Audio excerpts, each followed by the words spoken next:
মা হাজেরাকে ইসমাইলের সহ বাবায় রেখে যখন বিদায় হয়, চতুর্পার্শ্বে জঙ্গল, সূর্যের আলো দেখা যায় না, বাইতুল্লাহ দেখা যায় না। আল্লাহর অর্ডার এখানে রেখে দাও। ইব্রাহিম নবীর ৮০ বছরের বয়সের পরের সন্তান ইসমাইল কত আদরের। আল্লাহর অর্ডার হয়ে গেল। হালকা একটু পানি, রুটি রেখে বিদায় নিয়ে বলে, হাজেরা বিদায় নিলাম। শিশু ইসমাইল আর মহিলা মানুষ এমনি ভয়। ইব্রাহিম নবী যখন ছেলে আর স্ত্রীকে রেখে চলছে, মা হাজেরা বলে, ও স্বামী আমার, এই নির্জন জঙ্গলের মধ্যে কোনো মানুষ নাই, আমাদের একা রেখে কই যান, কে রাখতে বলল? ইব্রাহিম নবী বলে, ও বিবি হাজেরা, আমার ইচ্ছায় আমি রাখি নাই, আমার আল্লাহ তাআলার অর্ডার। মা হাজেরা যখন শুনলেন আমার আল্লাহ তাআলার হুকুম, মা হাজেরা ডাক দিয়ে কয়, স্বামী আমার আল্লাহ যদি আদেশ করে, আমার কোনো অন্তরের মধ্যে দুঃখ নাই, আপনি যাইয়া আমাদের জন্য কলিজা ভরে দোয়া করবেন। আর যদি মাঝে মাঝে সময় পান, আমি হাজেরার খবর নেওয়ার কোনো দরকার হবে না রে স্বামী। ইসমাইল শিশু বাচ্চা, আমার এখানে কোনো খাদ্য নাই, পানীয় নাই, মানুষ নাই, বাড়ি নাই, ঘর নাই, কি অবস্থায় ইসমাইলের আমি রাখবো? আপনি যদি সময় পান, মাঝে মাঝে এসে ইসমাইলের একটু দেখে যাইয়েন। ইব্রাহিমও কাঁদে, মা হাজেরাও চোখের পানি ছেড়ে কাঁদতেছে। ইব্রাহিম নবী আল্লাহর অর্ডার, আল্লাহর মোহাব্বত সামনে নিয়ে বান্দার সামনে আগাইয়া পাহাড়ে উঠা নিচে নামছে। নাইমা মাওলার দরবারে দোয়া করা শুরু করলো, রব্বানা ইন্নী আসকানতু মিন যুররিয়াতি বিওয়াদিন গায়রি যি যারইন ইনদা বাইতিকাল মুহাররম রব্বানা লিয়ুকিমুস সালাতা ফাজআল আফইদাতাম মিনান নাসি তাহওয়ি ইলাইহিম। ও আল্লাহ, আমার সন্তানের তোমার অর্ডারে রেখে গেলাম, মিন যুররিয়াতি বিওয়াদি গায়রি জি যারইন, একটা ওয়ানাবাদী জঙ্গলের মধ্যে আমার সন্তানের রেখে গেলাম। আমার ৮০ বছরের পরের সন্তানের প্রতি কি পরিমাণ মায়া মাওলা তুমি জানো। এখানে তোমার অর্ডার মাইনা রাখলাম, তুমি আমার সন্তানদের রিজিকের ব্যবস্থা করো, থাকার ব্যবস্থা করে দিও, খানার ব্যবস্থা করিয়া দিও। দোয়া কইরা আল্লাহর নবী এবার বিদায় হয়ে গেলেন। মা হাজেরার কাছে ইসমাইল শোয়া, জঙ্গল আর কিছুই নাই। পানি যাক ২-৩ দিন পরে পানিও শেষ হয়ে গেল, রুটিও নাই। এখন মা হাজেরা বাচ্চাটারে ক্ষুধার তৃষ্ণা মিটানোর জন্য দুধ দিয়েও দেখে বুকে দুধ নাই। ইসমাইলের কান্নার আওয়াজ, মা বাচ্চা যখন কাঁদে, কলিজার মধ্যে আঘাত। মা যত কষ্টর কাজে থাক না কেন, বাচ্চার কান্না শুনলে মা একটা সেকেন্ড আর বসে থাকতে পারে না। মা দৌড়াইয়া পাগল হয়ে যায় সন্তানের কান্না থামানোর জন্য, কান্না বন্ধ করার জন্য। ইসমাইল কাঁদতেছে ক্ষুধা। এক পর্যায়ে ইতিহাসবিদরা বলে, মা হাজেরা তার জিহ্বাটা ইসমাইলের মুখের মধ্যে দিছে, দেখে জিহ্বাটাও পর্যন্ত শুকায় গেল। মা হাজেরা চারদিকে তাকায়, জঙ্গল, কোনো পানি নাই। হঠাৎ সকালবেলা তাকায় দেখে একটু দূরে বোধহয় পানি পানি মনে হয়, একটা দৌড় দিছে, গিয়া মারোয়া পাহাড়ে গিয়া দেখে পানি না, সূর্যের আলো লাইগা বালুগুলো পানির মতো চিকচিক করতেছে।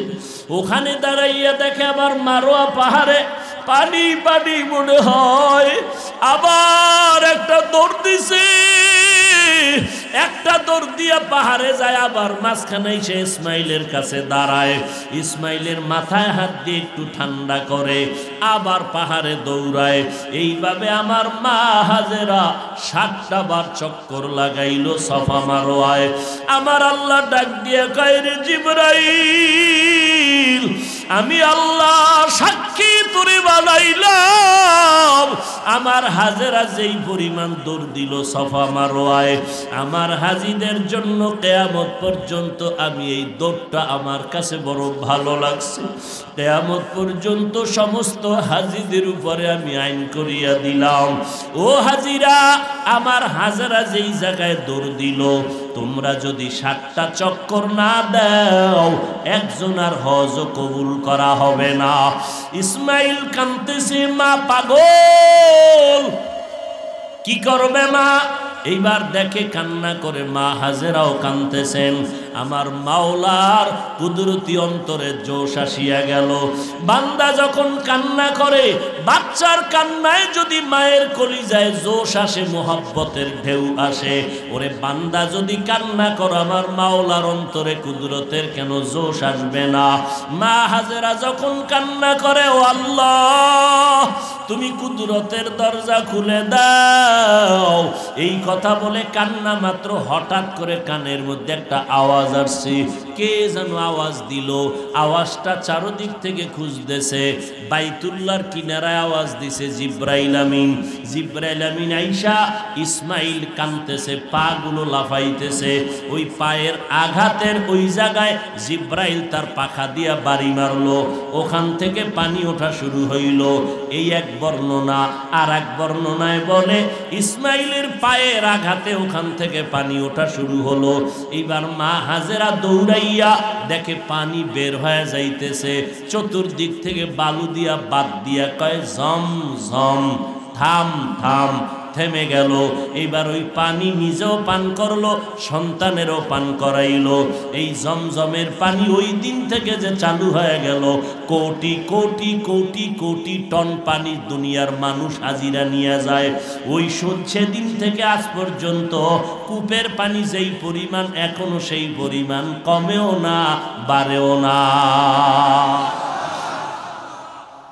ও হাজি সাহেবরা, জমজমের পানি এত বরকতের পানি। সাহাবায়ে কেরাম আমার নবীরে জিজ্ঞাসা করেছিলেন, পয়গম্বর, এই জমজমের পানির তলা কই?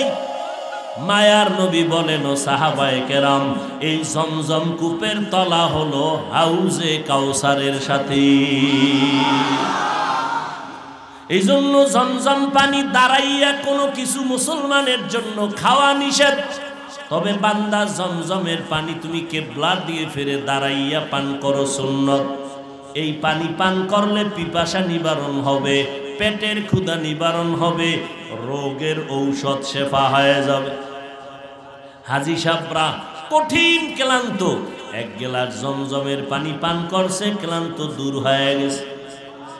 আল্লাহ এমন বরকত রেখে দিলেন, সারা দুনিয়ার গবেষকরা একমত, জমজমের পানির মতো এত বিশুদ্ধ পানি জমিনে আর মোটেও নাই। এই পানিটা আমার মাওলা কেমন সিস্টেম করে দিলেন। মদিনা, মক্কা থেকে মদিনায় যাবেন, ওখানে গেলে আলাদা করে জমজমের কোনো পাইপ ডাইরেক্ট দেওয়া নাই। চেষ্টা করেছিল সৌদি সরকার, পারে নাই। একটা পাইপ নাই, ড্রাম ভর্তি করে করে করে করে পানি নিয়ে সেখানে টাঙ্কিতে রাখে, এরপরে পাইপের মাধ্যমে উম্মতের দেয়। এই জমজমের পানি, ও বান্দা, তোমার কোনো যদি ঔষধ না থাকে, ঘরের মধ্যে জমজমের পানি রাখবা। যত মারাত্মক রোগী হোক না কেন, আল্লাহর মোহাব্বতে যদি জমজমের পানি পান করো, তোমার সুস্থতা আল্লাহ ফিরায় দিবি। কাদের কুদরত দারি বার কামাল, আন্তা রব্বি আন্তা হাসবি যুল জালাল, তুহি কাদের জলিলুল্লাহ জাহাদার, বহর হালি তুহি মেরা নেগাহদার। ও আল্লাহর বান্দারা, ওই হজের ভেতরে দৌড়াও। এবার কাফন বাঁধছো, মিনায় যাও, তাড়াতাড়ি রাত্রি যাপন করো। ওখান থেকে বান্দা দেরি না করে আরাফার ময়দানে চলে যাও। আরাফার খোলা ময়দানে আসমানের দিয়ে তাকাইয়া আমার মাওলার কাছে ইস্তেগফার পড়ো আর কান্না করো, ও আল্লাহ এই ময়দান থেকে তুমি আমারে খালি ফিরাইয়া দিও না। এই আরাফার ময়দানে আল্লাহর বান্দারা খোলা আকাশে সূর্য অস্ত হওয়া পর্যন্ত কান্নার আওয়াজ।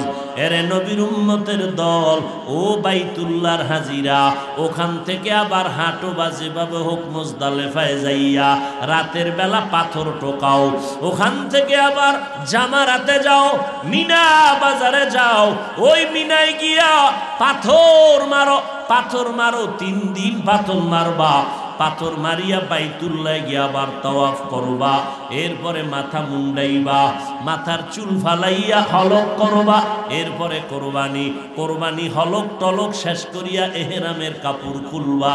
মাওলার দরবারে পুরা কাজটাই হলো পাগলামির আওয়াজ।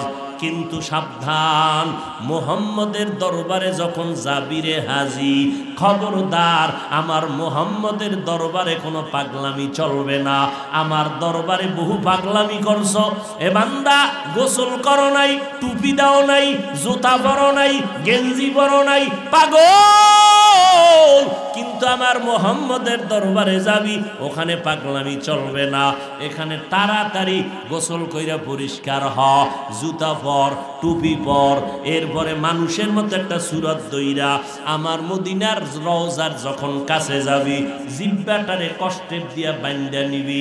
আমার ঘরের সামনে জোরে লাব্বাইক না বললে আমি বেজার, আর আমার বন্ধুর কাছে জোরে আওয়াজ দিবি, তোর সওয়াব কাটা। নবীরে সালাম দিবি, কোনো আওয়াজ যেন না হয়। আমার নবীর দরবার বড় আদবওয়ালা দরবার। আমার নবীর দরবারে চিৎকার করে আওয়াজ দিবি না, হারাম। আর বাইতুল্লাহ যদি আওয়াজ ছাড়া লাব্বাইক বলো, কবুল হবে না। কারণ আমার দরবার আওয়াজ হলো চিৎকারের আওয়াজ। এই জন্য বান্দা, আমার দরবার হলো পাগলামির দরবার।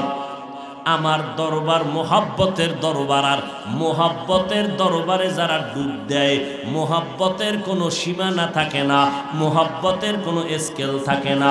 মোহাব্বত মানুষের অন্ধ বানায় দেয়, মোহাব্বত মানুষের অন্ধ বানায় দেয়। এই জন্য জমিনের মধ্যে যারা আমার মাওলা পাকের পাগল, এদের চলাফেরা আর আমাদের চলাফেরা ভিন্ন রকম হয়ে যায়। হঠাৎ একটা চিৎকার দেয়, কিরে লোকটা এরকম করে কেন? মাওলার পাগল হয়ে গেছে। এখন তুমি তারে পাগল পাগল বইলা হিংসা করিও না, কারণ ওই বান্দা যেই লাইনের পাগল, তুমি ওই লাইনে না থাকলেও তুমি অন্য লাইনের পাগল, তুমিও পাগল। ওই বান্দার পাগলামিটা আসল, তোমার পাগলামি নকল।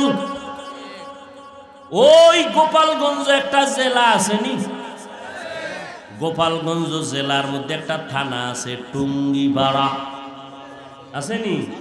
টুঙ্গিপাড়া থানার পার্শ্বে আছে স্বাধীনতার স্থপতি মরহুম শেখ মুজিবুর রহমানের জিয়ারতে আওয়ামী লীগ রাজনৈতিক নেতারা দৌড়ায়।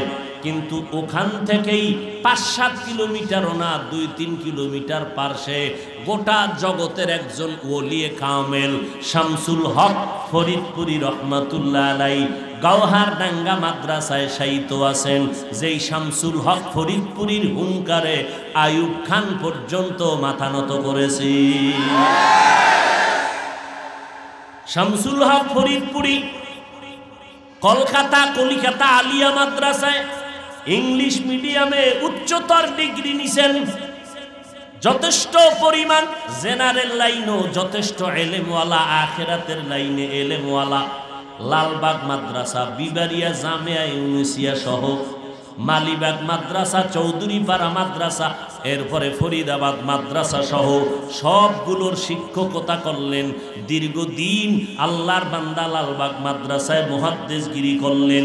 ওই শামসুল হক ফরিদপুরি আধ্যাত্মিক জগতের রাহবার, তিনি এক বয়ান লিখতে গিয়ে বলেন, আল্লাহ কয়, ও দুনিয়ার মুমিনেরা, আমি শামসুল হক বললাম, ও দুনিয়ার পাগলেরা। কারণ দুনিয়াতে যত মানুষ হলো সব পাগল, এমন একটা মানুষ জমিনে নাই যেই মানুষটা পাগল না। কেউ ক্ষমতার পাগল, কেউ চাকরির পাগল, কেউ নারীর পাগল, কেউ গাড়ির পাগল, কেউ সৌন্দর্যের পাগল, কেউ সম্পদের পাগল। আর একদল মানুষ হলো আল্লাহর পাগল। যেই লোকটা ক্ষমতার পাগল, ও নামাজে দাঁড়াইয়াও খালি চিন্তা চেয়ার আসে না গেছে। যেই লোকটা বাড়ির পাগল, 24 ঘন্টা ঘুমের ভিতরে বাড়ি বাড়ি হয়ে চিৎকার দেয়। যেই লোকটা নারীর পাগল, নারী নিয়ে গবেষণা, ফিকির জিকির, নারী নারী নারী নারী নারী। ওরে নারীর পাগল যদি নারী নারী জিকির করে, বাড়ির পাগল যদি 24 ঘন্টা বাড়ির জিকির করে, ওরে যারা আমার আল্লাহর পাগল, এরা কেন আল্লাহ আল্লাহ জিকির করবে না? अल्लाह अल्लाह क्या मुबारक नाम है, अल्लाह अल्लाह आशिकू का काम है। এরে আল্লাহর বান্দারা, অতএব টাকার পাগল তুমি, গাড়ির পাগল, কেউ নারীর পাগল, কেউ ক্ষমতার পাগল, কেউ টাকার পাগল। ও বাবা, আর একদল আল্লাহর পাগল। এখন তুমি চিন্তা করো কোন দিকের পাগল হইলে তোমার লাভ বেশি। চিন্তা করো ও নবীর উম্মতেরা, বাড়ি বাড়ি পাগলামি করতে গিয়া বহু পাগল বাড়ি সাইরা খালি হাতে কবরে গেল। গাড়ির পাগলেরা গাড়ি সাইরা কবরে গেল, সাথে নিয়ে যাইতে পারলো না। ও আল্লাহর বান্দারা, নারীর পাগল নারী নারী করে করে খালি চলে গেল। এর সাথে নারী যায় নাই, বাড়ি যায় নাই, গাড়ি যায় নাই, বরং নিজের আপন জনেরা গেঞ্জিটা বেলেট দিয়া কেটে রাইখা দিল। আর যারা আমার মাওলার পাগল, যারা মদিনার পাগল, এদেরকে তাকাইয়া দেখো, কবরে যাওয়ার পর এরা আল্লাহরে পাবে, মদিনার নবীরেও পাবে। প্রশ্ন তিনটা করবে, তুমি কোন দলের নেতা জানার দরকার নাই, তুমি কি পরিমাণ টাকার মালিক জানার দরকার নাই, তুমি হিন্দু না বৌদ্ধ না মুসলমান, হুজুর না হুজুর না, শ্রোতা না বক্তা, ডাক্তার না রোগী, কোনো ভেদাভেদ নাই। সবার বেলায় প্রশ্ন হবে তিনটা, রবের পরিচয় দাও, ধর্মের পরিচয় দাও, রাহমাতুল লিল আলামিনের পরিচয় দাও। এই তিনটা প্রশ্নের জবাব যারা দিতে পারবে তাদের জন্য কবর হবে রওজাতুম মির রিয়াজিল জান্নাহ। আর যারা জবাব দিতে পারবে না তাদের জন্য কবর হবে হুফরাতুম মিন হুফারিন নার। ও যুবকেরা, ও বৃদ্ধ বাবাজিরা, ও পর্দার আড়ালের আম্মা জানেরা, দুনিয়াটা কিছুই না রে মা। আল্লাহর মুহাব্বত নিয়ে চলো। আমার আল্লাহর কোরআন এখনো আছে রে যুবক। তুমি স্কুলে পড়ো, কলেজে পড়ো, বাধা নাই। তুমি ডাক্তার হও, ইঞ্জিনিয়ার হও, বাধা নাই। তুমি চাকরি করো, তুমি ব্যবসা করো, আলহামদুলিল্লাহ। আমার মতো হুজুর হওয়ার তোমার কোনো প্রয়োজন নাই। তুমি স্কুলে পড়িয়া ডাক্তার হও, ইঞ্জিনিয়ার হও, চেয়ারম্যান, মেম্বার, এমপি, মন্ত্রী হও, তাতে কোনো আমাদের বাধা নাই। তবে অনুরোধ একটাই বাবা, মরার আগে আমার আল্লাহরে নিয়ে কবরে যাও, মদিনার সুন্নত নিয়ে কবরে যাও। কারণ দুনিয়া কিছুই না। স্কুলে পড়িয়া মাওলারে ভুলিও না রে বাবা। তোমার মতো কত যুবক স্কুল কলেজে পড়িয়াও এক বেলার নামাজ ছাড়ে না, আছে না নাই? তুমি পারো না কেন রে বাবা? তোমার মতো যুবক রাস্তায় গাড়ি চালায়, ড্রাইভার, আজান হয়ে গেল, গাড়ি বন্ধ করে নামাজে গেল। বলো বাবা, তুমি তো মুসলমান, তুমি আল্লাহ মানো, কোরআন মানো, নবী মানো, হাদিস মানো, জান্নাত মানো, জাহান্নাম মানো। আমগো হুজুরদের যদি অবিশ্বাস করো, ঠিক আছে, 1 মিনিটের জন্য মেনে নিলাম। আমগো হুজুর গো মানার কোনো দরকার নাই। আমার মাওলার কোরআনটা হাতে ল। যদি কও হাফিজ ভাই আরবি বুঝি না, বাংলা কিনা ল। যদি বলো টাকা নাই, মোবাইলে আজকে গিয়া সার্চ দিবি, বাংলা কোরআন লিখে ডাউনলোড কর। 114 সূরা যখন এসে যাবে, ফাঁকে ফাঁকে বালিশে মাথা লাগাইয়া 2-1টা কোরআনের সূরার তরজমা পড়বি বাংলায়। আল্লাহ পাক কোরআনে জান্নাতের বয়ান করেছেন, জাহান্নামেরও বয়ান আল্লাহ করেছেন। আজ পর্যন্ত 1500 বছর হয়ে গেল, এই কোরআনের একটা ভুল কোনো বেঈমানে বের করতে পারে নাই। বহু অপচেষ্টা করেছিল, পারে নাই তো পারেই নাই, বরং মাথা নত করে শত কোটি বেঈমানেরা কালেমা পড়ে মুসলমান হয়ে গেল। ও জামালপুর, ও নান্দিনা বাজারের মুসলমানেরা, শিক্ষিত সমাজেরা বলো, আমার মাওলার কোরআনে কোনো ভুল আসেনি? আল্লাহর কোরআনে জান্নাতের বয়ান, জাহান্নামের বয়ান আসেনি? কে জান্নাতে যাবে, কে জাহান্নামে যাবে, তাও আমার আল্লাহ কোরআনে বলে দিলেন। ইন্নাল আবরারা লাফি নাঈম ওয়া ইন্নাল ফুজ্জারা লাফি জাহিম। আল্লাহর নেক আমলওয়ালারা জান্নাতি, যারা গুনাহ করবে তারা জাহান্নামী। এরে আল্লাহর বান্দা, এবার জান্নাতটা কেমন আরামের ঘর আল্লাহ তাও কোরআনে বয়ান করেছেন, জাহান্নামটা কেমন ভয়ঙ্কর তাও আমার আল্লাহ কোরআনে বলেছেন। ও পর্দার আড়ালের আম্মা জান, আপনার মতো এখনো বহু নারী ঘরের মধ্যে আছে 5 বেলার নামাজি। আপনাদের এত মর্যাদা মদিনার নবী দিয়ে গেলেন, আল্লাহ দিয়ে গেলেন। দুনিয়ার কোন ধর্মে নারীর মর্যাদা দিতে পারে নাই। সব ধর্মের মধ্যে নারীর উপরে জুলুম করেছে, অত্যাচার করেছে। একমাত্র ইসলাম ধর্মের দ্বারা নারীর সম্মান অক্ষুণ্ণ করেছে। ও পর্দার আড়ালের আম্মা জানেরা, আপনারা নবীদের মা, সাহাবায়ে কেরামের মা, আউলিয়ায়ে কেরামের মা, বড় বড় বড় বড় সন্তানের মা আপনারা। এসপি সাহেবের ব্যবহার ভালো, ডিসি সাহেবের ব্যবহার ভালো, ওসি সাহেবের ব্যবহার ভালো, চেয়ারম্যান এমপি সাহেবের ব্যবহার ভালো। খোদার কসম, এই ভালো ভালো যত বলো রে বাবা, এই সব ভালোর পেছনে আছে মায়ের কলিজা ভাঙ্গা অবদান। মায়ের আদর্শ ভালো, এই কারণে ওসির ব্যবহার ভালো, ওর মা ভালো এই জন্য ডিসির ব্যবহার ভালো, মায়ের আদর্শ ভালো এই জন্য চেয়ারম্যানের ব্যবহার ভালো। এরে পর্দার আড়ালের আম্মা জান, আপনাদের ভালোর কারণে সন্তান ভালো, আপনাদের চরিত্র খারাপ হওয়ার কারণে সন্তান খারাপ। ও যুবকেরা, ওই মা বাবার দোয়া ছাড়া আগাইতে পারবা না। ও পর্দার আড়ালের আম্মা জানেরা, সন্তানটাকে ডাক্তার বানান আলহামদুলিল্লাহ, সন্তানটাকে ইঞ্জিনিয়ার বানাইয়েন আলহামদুলিল্লাহ। দোয়া করে গেলাম সন্তানটারে প্রফেসর বানাবেন আলহামদুলিল্লাহ। তবে অনুরোধ, আপনার সন্তানটাকে বেয়াদব বানাবেন না।